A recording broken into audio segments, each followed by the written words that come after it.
there's some women in this men's game.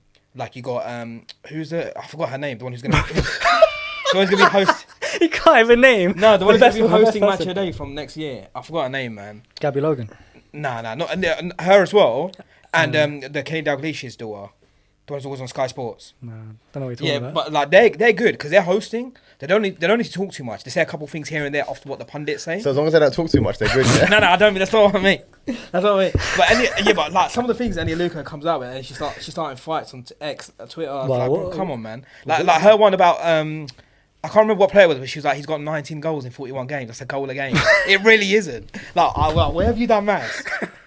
Like, them she was like, you do the math. Yeah, she was like, you do the math. Yeah, she was like, you do it for me. She was like, you do it for me. Maybe she was being genuine. She needed someone to do the maths for her. Nah, but why give it answer? That maths was off. She's like, goal a game, do the mathematics for me. Get a calculator out.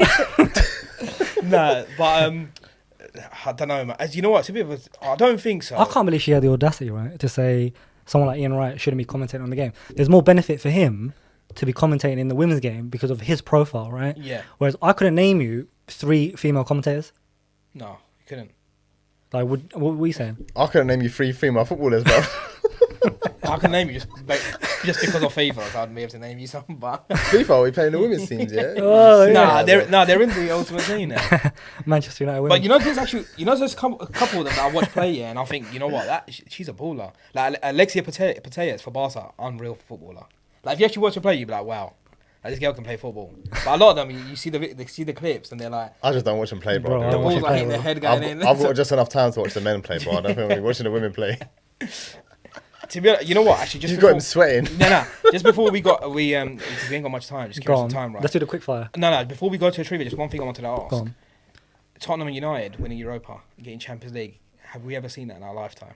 A team finishing 15, 16. Well, this is what I'm going to say. Do you think that's a fair achievement? A fair consequence of winning the... He's listening to Wenger, innit? He's going to Wenger. Wenger's coming. No, I'm just saying in general, because I feel both of you, as in Tottenham and United, are... Actually, your level is above Europa League. Let's be honest, right? Yeah.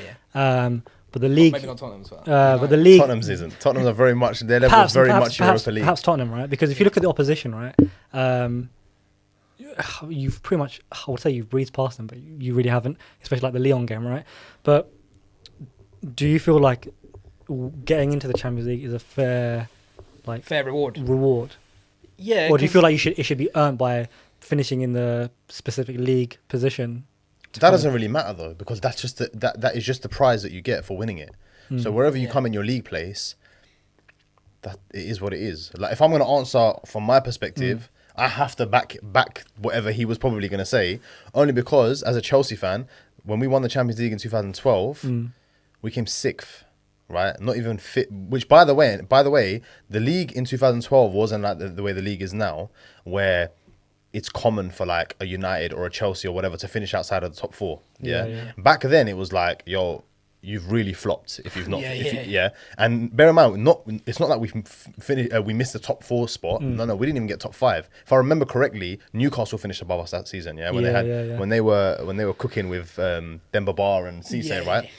So we won Champions League that year, right? So it meant that we got automatic qualification, obviously, for the next year. Yeah. And for me, it was extra sweet because Tottenham came 4th that year. And it would have been unfair that you won the tournament and not get Champions League. Yeah. So for me, I think regardless of league position, is a jeopardy higher for United to miss out or for Tottenham?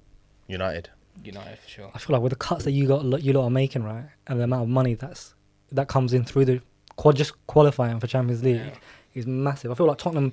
Tottenham are used to this, bro. Yeah. They're used to not having trophies. Bro, they budgeted not to get into Champions League. Yeah, they're used to just flopping, and even the players who go there, they're aware of that. Whereas United, obviously, especially if they're trying. But in a one-off game, I don't know if you would beat you, Tottenham. Tottenham have the ability, like the thing is, right?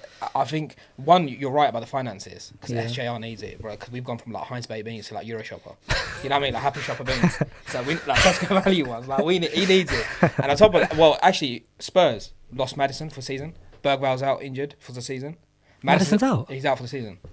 which is a big one for United if they were to play each other, because he's a brilliant playmaker. I think he makes them tick. Without them, I think without him, I think they look. I know a finals obviously it can be anyone's game, but just based on what I've seen and based off history, as in Tottenham just being bottle jobs, the masters of it, Tottenham are terrible, like really bad. Yeah, they're terrible, but I feel like Man United are very inconsistent.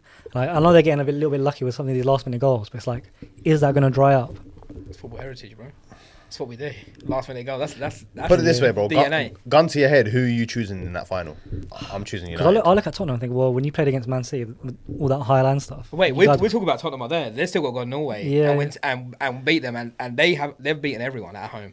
They beat Lazio 2-0. They beat Olympiacos. I think they'll get the job done. Look at the aggregate score as it stands. Well. Completely different conditions as well.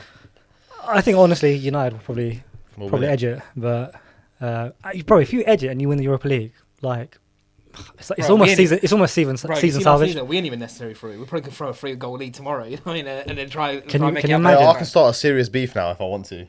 Nah. Oh, about the one I said. Yeah, what you asked me. At the mosque. Yeah. Shall I ask it?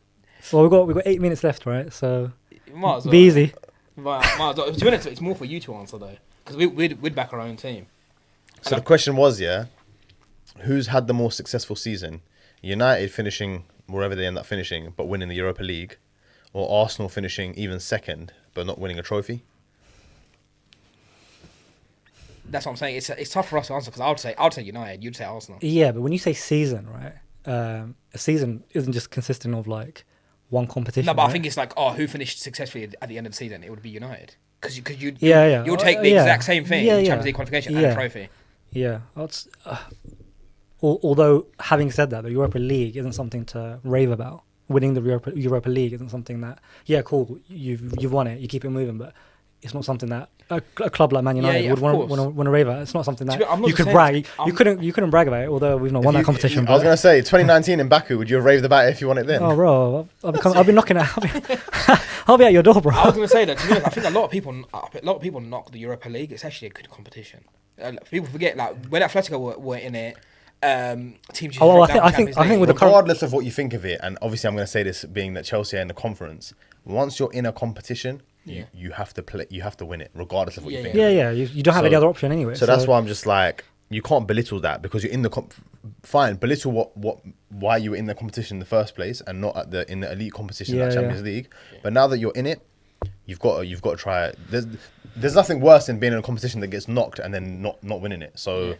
I think it is an achievement if Man United win the Europa League, and I think it will be. I think, of course, I'm going to say this. I think that I'll say it. I think, give me the two options. I'd rather be a United fan, come in where we've finished in the league, but winning. Yeah, because you draw a line under it and you start again. Then being an Arsenal fan and just but there's an expression, right? First is first and second is nothing. So for Arsenal, it's just another nothing season. Fair. It's a good conversation, but and again, of course, I'm going to have that mentality, because look, like when we won it in 2012, we came 6th. Yeah. But for me, I was like, we've had a better season than the teams who are above us, apart from like the top 3, or even then, arguably, like, give me the choice. I'll come 6th every season if we're going to win the Champions League. But I think if you look at the quality of the teams in the competition, again, you can win it, but really, is it a true reflection of your season, right? Because you're in the Europa Conference League, right? You're far superior than any team that's in that competition, bro. You couldn't even pronounce some of the teams that are in that competition, right? I can't even pronounce the team that we've got in the semis. Yeah, so I just feel like a true reflection is like the league, because it's almost like a marathon, right? Rather than this little cup competition. So you can go and win it, but I think on reflection, you'll probably think, well, yes, we've secured Champions League, but really it's not been a great season.